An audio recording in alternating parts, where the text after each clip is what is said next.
নমস্কার, সায়নিস motivational YouTube চ্যানেলে সকলকে স্বাগত। আজকের ভিডিওতে আমি বলবো মহাভারতের একটি অন্যরকম কাহিনী।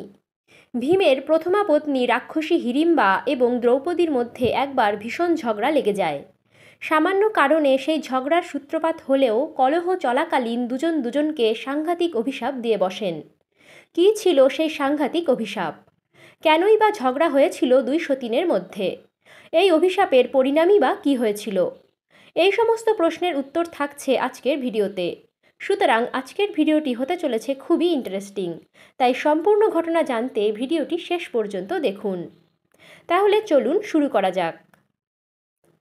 পঞ্চপাণ্ডবের সঙ্গে দ্রৌপদীর বিবাহের পর বিদুরের পরামর্শে রাজা ধৃতরাষ্ট্র পাণ্ডবদের হস্তিনাপুরে ফিরিয়ে আনেন এবং যুধিষ্ঠিরকে ইন্দ্রপ্রস্থের রাজা করেন। যুধিষ্ঠির ইন্দ্রপ্রস্থের রাজা হলে দ্রৌপদী হন তার মহারানী। ইন্দ্রপ্রস্থের রাজত্ব পেয়ে পাণ্ডবরা নিজেদের ক্ষমতা বলে অসংখ্য রাজ্য জয় করেন এবং প্রচুর ধনসম্পত্তির মালিক হন। যুধিষ্ঠিরের শাসনে ধর্মরাজ্য প্রতিষ্ঠা হয় এবং প্রজারা সুখে শান্তিতে প্রাচুর্যে দিন কাটাতে থাকেন। এমতাবস্থায় একদিন স্বর্গ থেকে নারদ মুনি আসেন এবং জানান পাণ্ডবদের স্বর্গত পিতা পাণ্ডু তাদের নির্দেশ দিয়েছেন রাজসূয় যজ্ঞ করতে। তখন রাজা যুধিষ্ঠির কৃষ্ণের অনুমতি নিয়ে বিরাট রাজসূয় যজ্ঞের আয়োজন করেন। সেই যজ্ঞ উপলক্ষে নিমন্ত্রণ করা হয় পৃথিবীর সমস্ত রাজাদের এবং স্বর্গের দেবতাদের। এমনকি পাতালে প্রবেশ করে নাগরাজকেও নিমন্ত্রণ করে আসেন অর্জুন।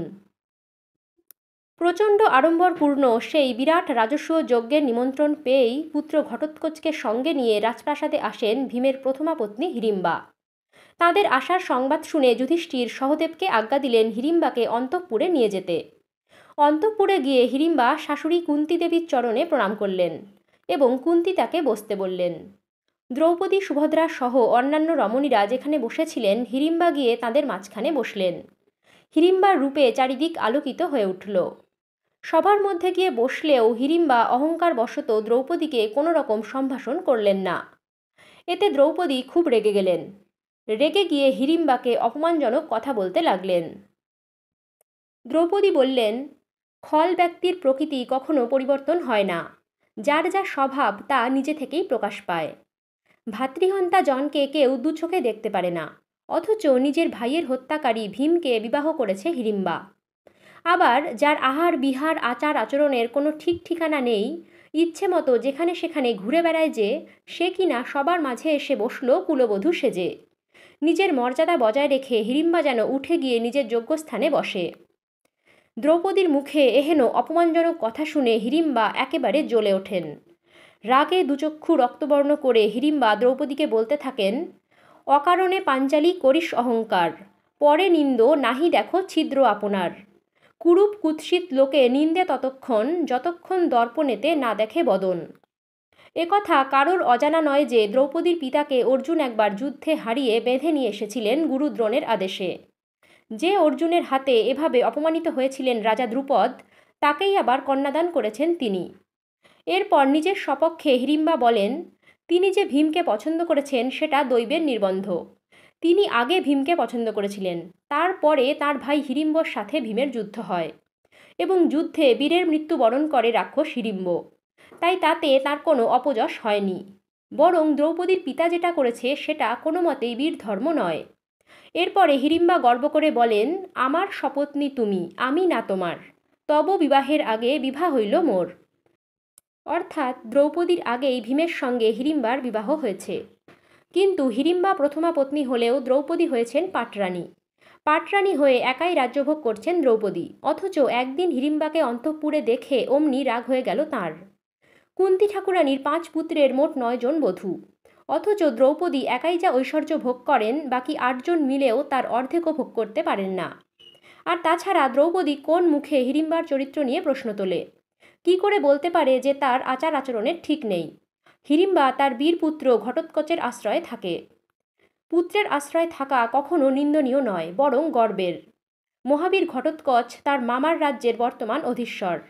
নিজের বীরপনায় সে সমস্ত রাক্ষসদের নিজ নিয়ন্ত্রণে এনেছে। তবে হিড়িম্ব রাক্ষসের বন্ধুস্থানীয় যারা ছিল, যারা পাণ্ডবদের শত্রু মনে করে, সে সমস্ত রাক্ষসেরা রাজসূয় যজ্ঞ পণ্ড করার পরিকল্পনা করেছিল। ঘটোৎকচ তাদের সঙ্গে যুদ্ধ করে তাদেরকে কারাগারে বন্দি করে রেখে এসেছে যজ্ঞ নিষ্কণ্টক করার জন্য। এছাড়াও পৃথিবীর আর যেখানে যত রাক্ষস আছে তাদের সবার কাছ থেকে কর আদায় করে এনেছে ঘটোৎকচ রাজস্ব যজ্ঞের জন্য। এরপর পুত্রগর্ভে গর্বিত মাতা হিড়িম্বা দ্রৌপদীকে উদ্দেশ্য করে আরও বলেন, সাক্ষাতে দেখো কৃষ্ণা মোর পুত্র প্রভা, মোর পুত্রে শোভিতেছে পাণ্ডবের সভা। হিড়িম্বার মুখে এত কথা শুনে দ্রৌপদী আরও রুষ্ট হলেন। রেগে গিয়ে দ্রৌপদী হিড়িম্বার পুত্র ঘটোৎকচকে ভয়ঙ্কর অভিশাপ দিয়ে বসলেন। তিনি বললেন, যে পুত্রকে নিয়ে হিড়িম্বার এত গর্ব সেই পুত্র ঘটোৎকচ কর্ণের একাগ্নি অস্ত্রের আঘাতে প্রাণত্যাগ করবে। প্রাণাধিক পুত্রের প্রতি বিনা দোষে এরূপ ভয়ঙ্কর অভিশাপের কথা শুনে হিড়িম্বা ভীষণ ক্রুদ্ধ হলেন এবং তিনিও দ্রৌপদীর 5 পুত্রকে অভিশাপ দিলেন। হিড়িম্বা বললেন, দ্রৌপদী বিনা কারণে তার নির্দোষ পুত্রকে ভয়ঙ্কর অভিশাপ দিয়েছে, তাই পুত্রশোক দ্রৌপদীকেও পেতে হবে। যুদ্ধক্ষেত্রে মারা গেলে তা ক্ষত্রিয়দের জন্য গর্বের হয়, কিন্তু দ্রৌপদীর পঞ্চপুত্র বিনা যুদ্ধেই মৃত্যুবরণ করবে। একথা বলে রাগে সেখান থেকে উঠে চলে যেতে চাইলেন হিড়িম্বা। তখন শাশুড়ি কুন্তিদেবী এসে 2 বধূকে শান্ত করলেন। তাহলে বন্ধুরা, এই ছিল আজকের কাহিনী। আমরা দেখলাম কিভাবে সামান্য কারণে দ্রৌপদী এবং হিড়িম্বা দুজনের পুত্রদের কি ভীষণ অভিশাপ দিয়ে বসলেন। দুজনের অভিশাপই পরবর্তীকালে ফলেছিল। কুরুক্ষেত্রের যুদ্ধে কর্ণের একাগ্নি অস্ত্রের আঘাতে ভীম এবং হিড়িম্বার বীরপুত্র ঘটোৎকচের মৃত্যু হয়। অন্যদিকে দ্রৌপদীর 5 পুত্রের সকলের একসাথে মৃত্যু হয় অশ্বত্থামার হাতে। যুদ্ধ শেষ হওয়ার দিন গভীর রাতে অশ্বত্থামা গোপনে এসে পাণ্ডব শিবিরে আক্রমণ চালায় এবং দ্রৌপদীর ভাই ধৃষ্টদ্যুম্ন সহ দ্রৌপদীর 5 পুত্রকে ঘুমন্ত অবস্থায় হত্যা করে। তাহলে বন্ধুরা, আজকের ভিডিওটি এ পর্যন্তই। ভিডিওতে বলা সমস্ত তথ্য নেওয়া হয়েছে অক্ষয় লাইব্রেরি থেকে প্রকাশিত কাশিদাসী মহাভারতের সভা পর্ব থেকে। ভিডিওটি কেমন লাগলো অবশ্যই জানাবেন। ভালো লাগলে লাইক, কমেন্ট, শেয়ার করবেন। আর এ ধরনের আরও ভিডিও পেতে চ্যানেলটি সাবস্ক্রাইব করে বেল আইকনে টাচ করে রাখবেন। অনেক ধন্যবাদ এতক্ষণ সঙ্গে থাকার জন্য।